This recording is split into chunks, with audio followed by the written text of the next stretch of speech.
ഞങ്ങളും ക്രൂശിക്കപ്പെട്ട ക്രിസ്തുവിനെ പ്രസംഗിക്കുന്നു. അപ്പോസ്തല പ്രവൃത്തികളുടെ പുസ്തകം 26-ാം അധ്യായം 14 മുതലായ വാക്യങ്ങൾ നമുക്ക് വായിച്ചു കേൾക്കാം. ഞങ്ങൾ എല്ലാവരും നിലത്ത് വീണപ്പോൾ, ശൗലേ ശൗലേ, നീ എന്നെ ഉപദ്രവിക്കുന്നത് എന്ത്? മുള്ളിൻ്റെ നേരെ ഉതയ്ക്കുന്നത് നിനക്ക് വിഷമമാകുന്നു എന്ന് എബ്രായ ഭാഷയിൽ എന്നോട് പറയുന്ന ഒരു ശബ്ദം ഞാൻ കേട്ടു. നീ ആരാകുന്നു കർത്താവേ എന്ന് ഞാൻ ചോദിച്ചതിന് കർത്താവ്, നീ ഉപദ്രവിക്കുന്ന യേശു തന്നെ ഞാൻ. എങ്കിലും എഴുന്നേറ്റ് നിവർന്നു നിൽക്ക.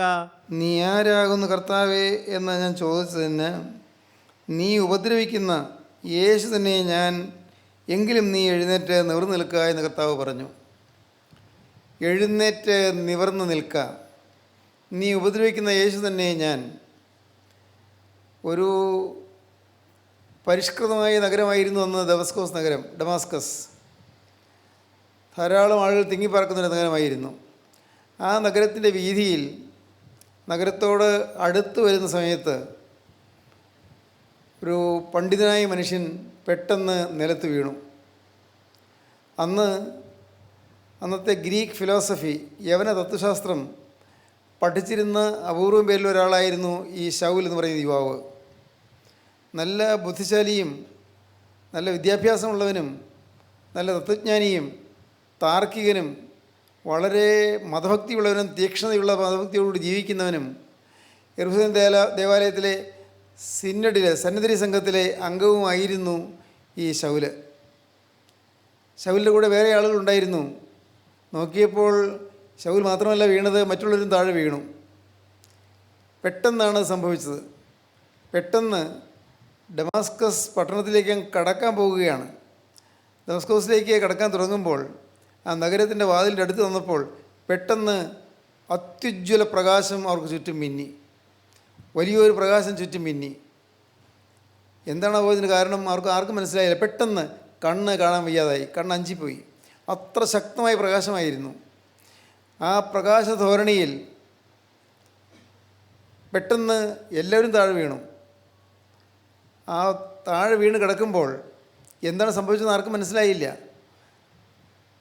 അപ്പോൾ പെട്ടെന്നൊരു ശബ്ദം കേൾക്കാം. അതിങ്ങനെയാണ് വിളിക്കുന്നത്, ശൗലേ ശൗലേ. അവനെയാണ് വിളിക്കുന്നത്, ആ യുവാവിനെയാണ് വിളിക്കുന്നത്. മറ്റുള്ളവരെന്തോ ഒരു ശബ്ദം കിട്ടുന്നില്ലാതെ ഇത് വ്യക്തമായിട്ട് തിരിച്ചറിയാൻ കഴിഞ്ഞില്ല. പക്ഷേ ശൗലിന് തിരിച്ചറിയാൻ കഴിഞ്ഞു. കാരണം ശൗലിനെയാണ് വിളിച്ചത്. ശൗലേ ശൗലേ, നീ എന്നെ ഉപദ്രവിക്കുന്നത് എന്ത്? ഉടനെ ശൗല് അവിടെ കിടന്നുകൊണ്ട് തന്നെ ചോദിച്ചു, നീ ആരാകുന്നു കർത്താവേ? അശരീരി ശബ്ദമാണ്, ശരീരം പുറത്ത് കാണാനില്ല. അദൃശ്യമായ ആരോ ഒരാളിൽ നിന്ന് വരുന്ന ശബ്ദമാണ്. നീ ആരാകുന്നു കർത്താവേ എന്ന് ചോദിച്ചു. ഉടനെ മറുപടി കിട്ടി, നീ ഉപദ്രവിക്കുന്ന യേശു ആകുന്നു ഞാൻ. ശൗൽ ആ കിടന്ന കിടപ്പിൽ തന്നെ ചിന്തിച്ചു, ഞാൻ യേശുവിനെ ഉപദ്രവിച്ചിട്ടില്ല, പക്ഷേ യേശുവിൻ്റെ മക്കളെ ഞാൻ ഉപദ്രവിച്ചിട്ടുണ്ട്. യേശുവിൻ്റെ സാക്ഷിയായിരുന്ന സ്തേഫാനോസ് ശമ്മാശൻ കല്ലേറുകൊണ്ട് പിടഞ്ഞു വീഴുമ്പോൾ സന്തോഷത്തോട് നോക്കി നിന്നവനാണ് ഞാൻ. തന്നെയുമല്ല, ആ കല്ലെറിയാൻ വന്നവർക്ക് താങ്ങും തണലുമായി നിന്ന അധികാരസ്ഥനായ ഒരു മനുഷ്യനായിരുന്നു ഞാൻ. ശരിയാണ്. അപ്പോൾ ഞാൻ യേശുവിനെ ഉപദ്രവിച്ചിട്ടില്ല, യേശുവിനെ തൊട്ടിട്ടില്ല. പക്ഷേ യേശുവിൻ്റെ സാക്ഷികളെയും യേശുവിൻ്റെ വേലക്കാരെയും യേശുവിൻ്റെ ഭക്തന്മാരെയും ഞാൻ ഉപദ്രവിച്ചിട്ടുണ്ട്. തന്നെയുമല്ല, ഇപ്പോൾ പോകുന്നത് നേരെ അങ്ങ് ദമസ്കോസിൽ അനന്യാസ് എന്ന ഒരാളുടെ വീട്ടിലേക്കാണ്. അവിടെ ഒരു കുടുംബ പ്രാർത്ഥന നടക്കുന്നുണ്ട്. ഒരു കുടുംബ പ്രാർത്ഥന. ഏതാനും ആളുകൾ മാത്രമേ ഉള്ളൂ.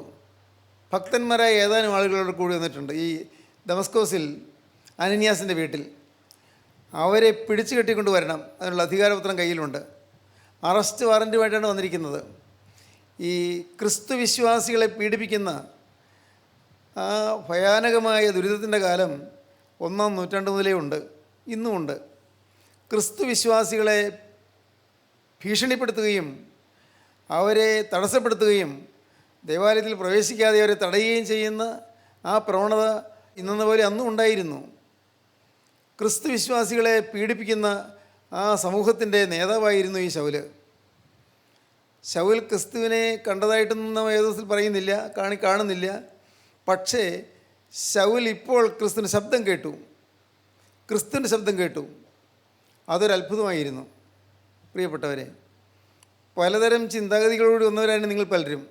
ഞാൻ ആദ്യം പറഞ്ഞതുപോലെ പല ദുഃഖ വിഷയങ്ങൾ നിങ്ങളുടെ ഹൃദയത്തിൽ നിറഞ്ഞു നിൽപ്പുണ്ട്. പല പ്രശ്നങ്ങൾ നിങ്ങളെ തുറിച്ചു നിൽക്കുന്നുണ്ട്. കുടുംബത്തിലെ ചില ക്ലേശങ്ങൾ നിങ്ങളെ വല്ലാതെ ആവലാതിപ്പെടുത്തുന്നുണ്ട്. മനസ്സിൽ നിന്ന് വിട്ടുപോകാൻ പാടില്ലാത്തതായ രീതിയിലുള്ള ചില വേദനാ വിഷയങ്ങൾ നിങ്ങളെ ഇപ്പോഴും ഭരിച്ചുകൊണ്ടിരിക്കുകയാണ്. തീർച്ചയായും അനേകരും ഉള്ളം കരഞ്ഞുകൊണ്ടിരിക്കുന്നവരുണ്ട്. ഉള്ളം കരഞ്ഞുകൊണ്ടിരിക്കുന്നു. ഉള്ളം നൊന്ത് വിങ്ങി വീർപ്പിട്ട് വിഷമിച്ച് കഴിയുന്നവരാണ് അനേകം പേര്. നെടുവീർപ്പോടെ പുറമേ കരയുന്നില്ലെങ്കിലും അകം കരഞ്ഞുകൊണ്ടിരിക്കുന്നവരാണ് അനേകർ. എന്നാൽ പ്രിയപ്പെട്ടവരെ, യേശുക്രിസ്തുവിനെ കണ്ടെത്തിയാൽ, യേശുക്രിസ്തുവിനെ ലഭിച്ചാൽ വരുന്ന മാറ്റം എന്താ എന്ന് നാം വേദപുസ്തകത്തിൽ നിന്ന് മനസ്സിലാക്കുന്നുണ്ട്. പക്ഷേ നമ്മുടെ അനുഭവത്തിൽ നമുക്ക് മനസ്സിലാക്കാൻ സാധിക്കും. അന്ന് നൂറ്റാണ്ടുകൾക്ക് മുൻപ് ദമസ്കോസ് റോഡിൽ വെച്ച് ശൗലിനോട് സംസാരിച്ച അതേ പരിശുദ്ധാത്മാവിൻ്റെ സ്വരം തന്നെയാണ് ഇന്ന് നിങ്ങൾ കേൾക്കുന്നത്. ക്രിസ്തുവിൻ്റെ അതേ ശബ്ദം തന്നെയാണ് നിങ്ങൾ കേൾക്കുന്നത്. ഈ പറയുന്നത് ഞാൻ ക്രിസ്തുവാണെന്നല്ല, അങ്ങനെ വിട്ടിത്തം എനിക്ക് വരികയില്ല. പക്ഷേ എനിക്കറിയാം, പറയുന്നത് ക്രിസ്തുവിൻ്റെ ആത്മാവാണ്. ക്രിസ്തുവിൻ്റെ ആത്മാവ് എവിടെയും എല്ലായിടത്തും എല്ലാ കാലത്തും വ്യാപരിച്ചു കൊണ്ടിരിക്കുന്ന ക്രിസ്തുവിൻ്റെ ആത്മാവ്, പരിശുദ്ധാത്മാവ്. പരിശുദ്ധാത്മാവ് പറയുന്നു, നീ എന്നെ ഉപദ്രവിക്കുന്നത് എന്ത് എന്ന്. ശൗലേ ശൗലേ, നീ എന്നെ ഉപദ്രവിക്കുന്നത് എന്ത്? അനേകരെ ഇന്ന് അറിഞ്ഞോ അറിയാതെയോ ക്രിസ്തുവിനെ ഉപദ്രവിക്കുകയാണ്. നമുക്ക് ദൈവം തന്നിരിക്കുന്ന ഒരു ആയുസ് ഉണ്ടല്ലോ. ഈ ആയുസ് നമുക്ക് സമാധാനമായി ജീവിക്കാനുള്ളതാണ്. അനേകരെ സമാധാനത്തിലേക്ക് നയിക്കാനുള്ളതുമാണ്. നാം മൂലം അനേകർ രക്ഷ കണ്ടെത്തേണ്ടതാണ്. കാരണം ഈ ഭൂമിയിലെ ജീവിതം താൽക്കാലികമാണ്. താൽക്കാലികമായ ജീവിതം. പ്രിയപ്പെട്ടവരെ, എത്ര നാളുകൾ ഭൂമിയിൽ ജീവിച്ചാലും നമ്മുടെ ജീവിതം ക്രിസ്തുവിന് പ്രയോജനപ്പെടണം. ഒരു ദിവസം പോലും, ഒരു നിമിഷം പോലും നമുക്ക് നഷ്ടപ്പെടാൻ പാടില്ല. നേരെ മറിച്ച് നാം ഇന്ന് ക്രിസ്തുവിനെ ഉപദ്രവിച്ചുകൊണ്ടിരിക്കുകയാണ്. നമ്മുടെ ഈ ശരീരം ക്രിസ്തു തന്നതാണ്. ഈ ശരീരം ക്രിസ്തുവിൻ്റെ ആലയമാണ്. ഈ ശരീരം ക്രിസ്തുവിൻ്റെ മന്ദിരമാണ്. നമ്മുടെ ഈ ശരീരം ക്രിസ്തുവിൻ്റെ പള്ളിയാണ്. നമ്മുടെ ഓരോരുത്തരുടെയും ഹൃദയത്തിൽ ക്രിസ്തു വസിക്കാൻ ആഗ്രഹിക്കുന്നു. നമ്മുടെ ജീവിതത്തിൽ ക്രിസ്തുവിന് ഇടം കൊടുത്തില്ലെങ്കിൽ നാം നിത്യ അന്ധകാരത്തിലേക്ക് പോകുമെന്നുള്ളതൊരു പരമസത്യമാണ്. ഈ ആലയം വിശുദ്ധമായി സൂക്ഷിക്കേണ്ടത് നമ്മുടെ കടമയാണ്. ഈ ആലയത്തിൽ അഴുക്ക് വരാൻ പാടില്ല. ഈ വായിൽ മദ്യം പകരാൻ പാടില്ല. ഈ ആലയം അശുദ്ധമായി പോകും.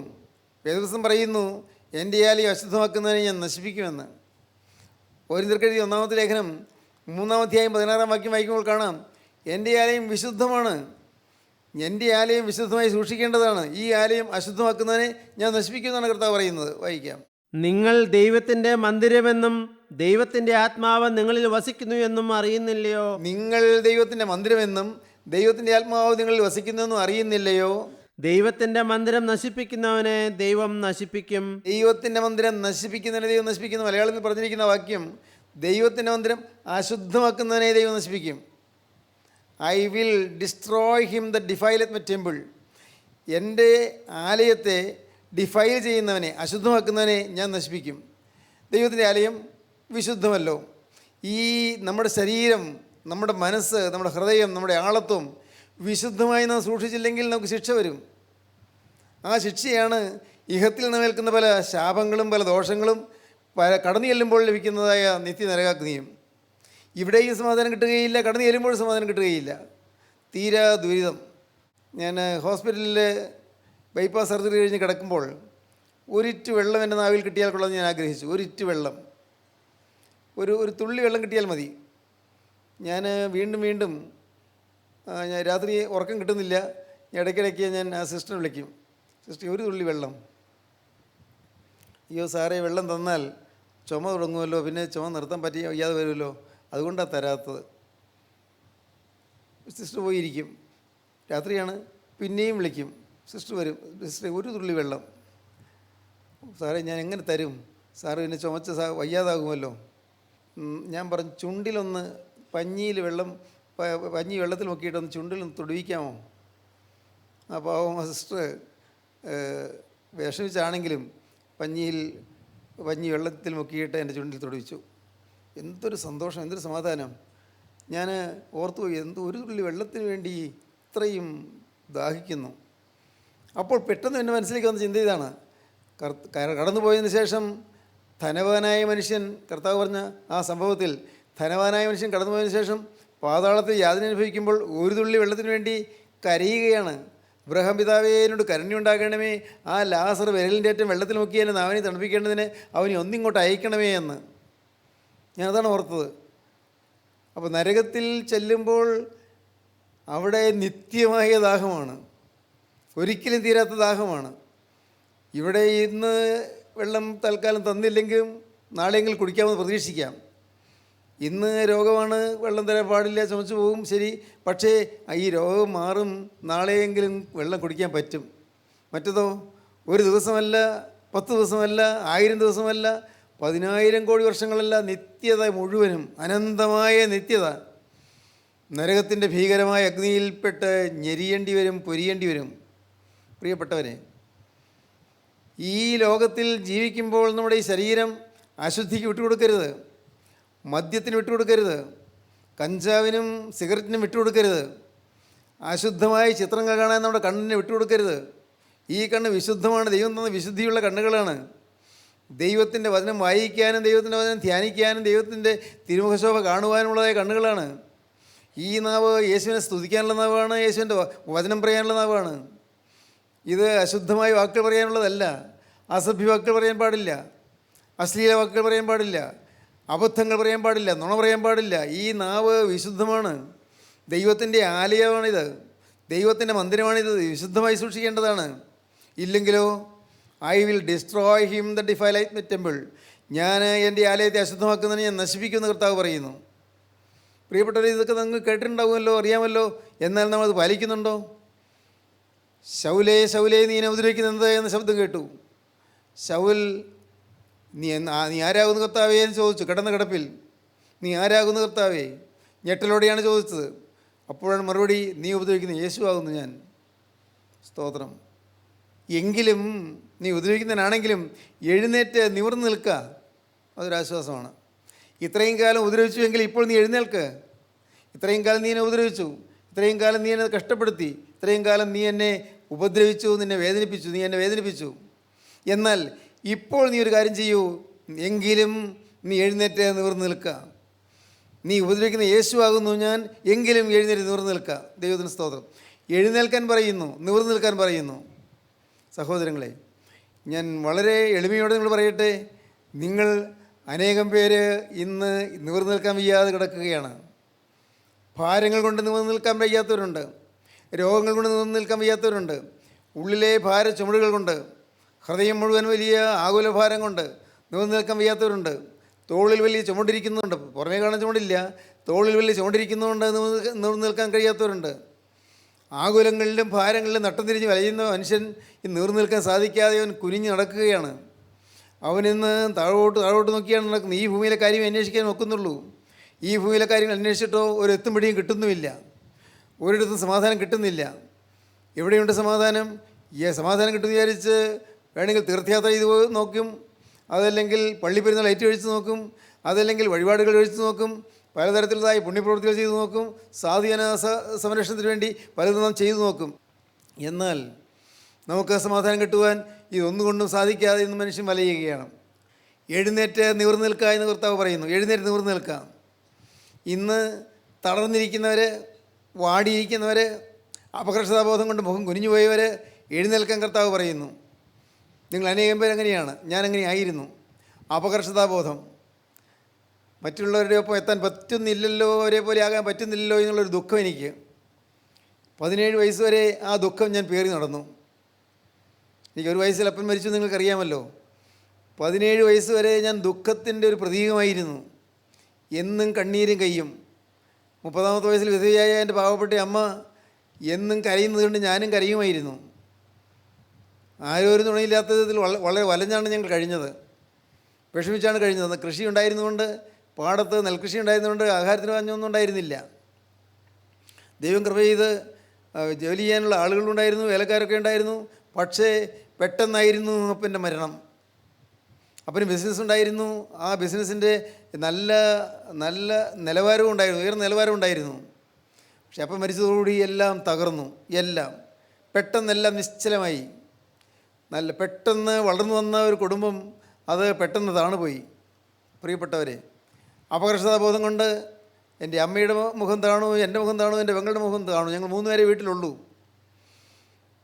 ആ ദുഃഖവും ഭാരവും പേറി വർഷങ്ങൾ ഞാൻ കഴിഞ്ഞു. സ്കൂളിൽ ചെല്ലുമ്പോഴും ഞാൻ അപകർഷതാബോധമുള്ളവനായിരുന്നു. മറ്റുള്ളവരുടെ ഒപ്പം എനിക്ക് നിൽക്കാൻ യോഗ്യതയില്ലല്ലോ എന്ന് പോലും ഞാൻ ചിന്തിച്ചിട്ടുണ്ട്.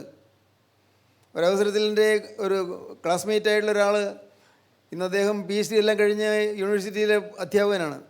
അദ്ദേഹത്തിൻ്റെ വീട്ടിലേക്ക് എന്നെ വിളിച്ചുകൊണ്ട് പോയി.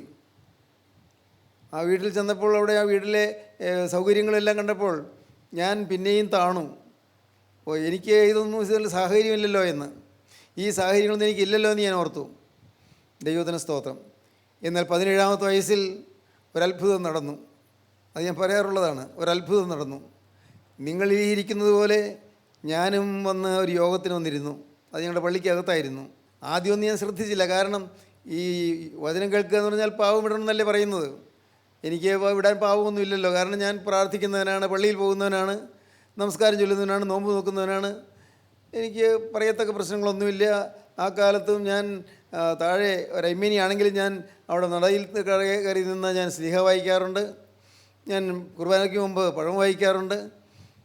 ഞാൻ താഴെ നിന്നുകൊണ്ട് തുബ്ദേൻ പോലും വായിക്കാറുണ്ട്. അപ്പോൾ ആ ചെറുപ്രായത്തിൽ അതൊക്കെ ചെയ്യുമായിരുന്നു. പക്ഷേ എനിക്ക് മനസ്സിൽ സമാധാനം ഉണ്ടായിരുന്നില്ല. അന്ന് വചനം കേട്ടുകൊണ്ടിരുന്നപ്പോൾ എപ്പോഴോ ആ ദൈവദാസൻ പറഞ്ഞ ചില വാക്കുകൾ എൻ്റെ മനസ്സിൽ കുരുങ്ങി, എൻ്റെ ഉള്ളത്തിൽ തൊട്ടു. അന്ന് എന്തെന്നറിയാതെ ഞാൻ പറഞ്ഞു പോയി, കർത്താവേ, ഇന്നു മുതൽ ഞാൻ നിൻ്റെ വകയെന്ന്.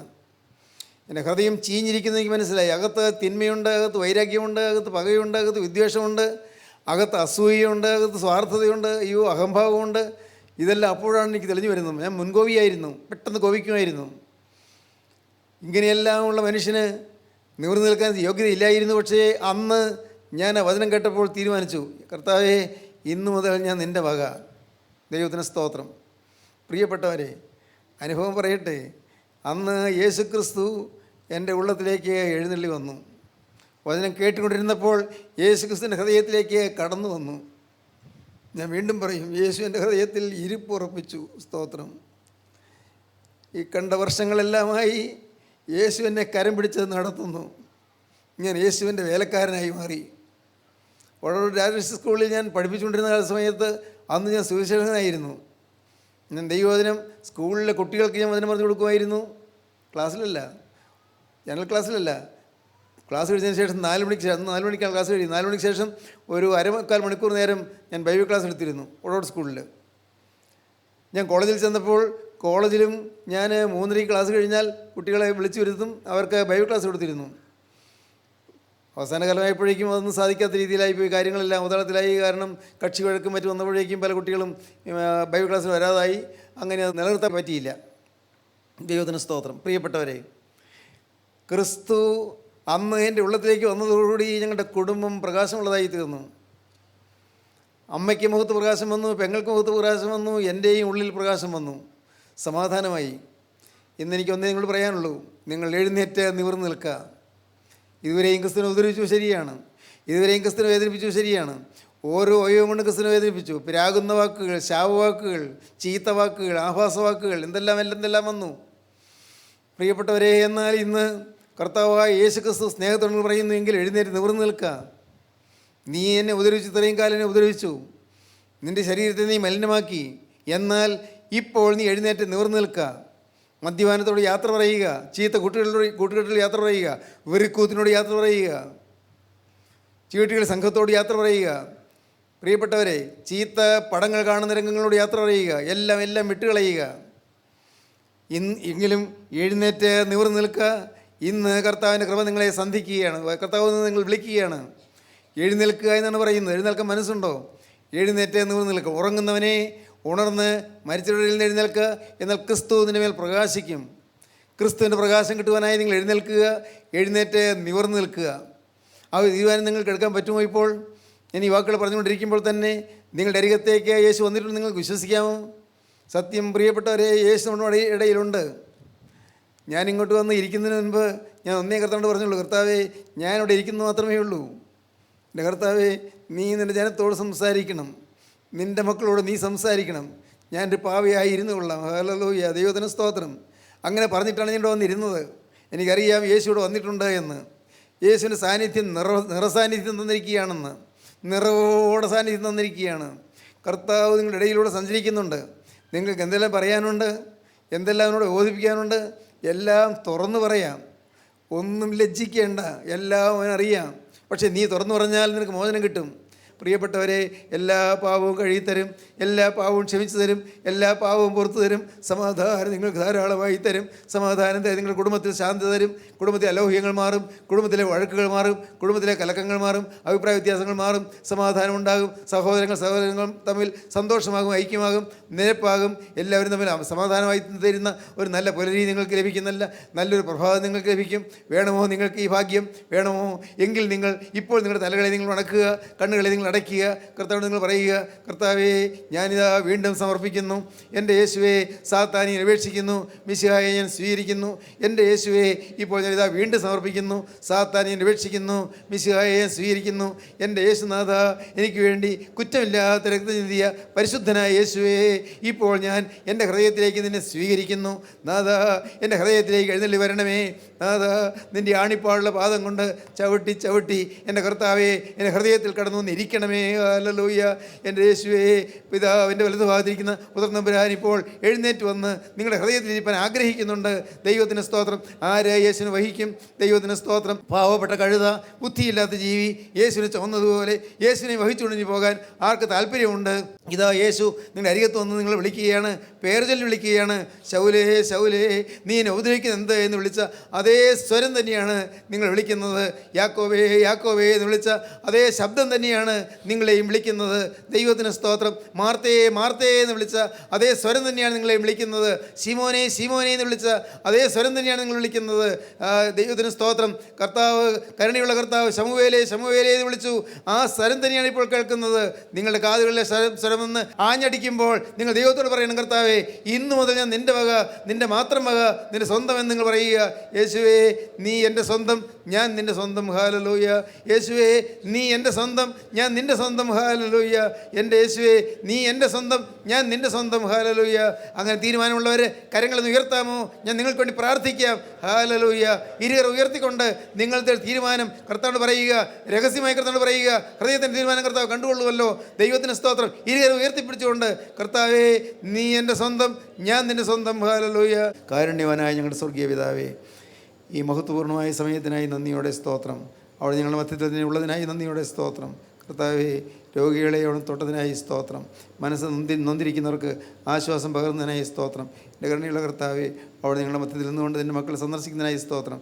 എല്ലാവരെയും വാഴ്ത്തണമേ, എല്ലാവരെയും അനുഗ്രഹിക്കണമേ, എല്ലാവരെയും കൃപയാൽ നിറയ്ക്കണമേ. അവിടുത്തെ രണ്ടാമത്തെ വേണ്ടി ഞങ്ങളെല്ലാവരെയും ഒരുക്കണമേ. യേശു ക്രിസ്തുവിൻ്റെ മഹത്വമുള്ള നാമത്തിൽ ചോദിക്കുന്നു, കൃപയോടെ കേൾക്കണം പിതാവേ. ആമീൻ. ഹല്ലേലൂയ.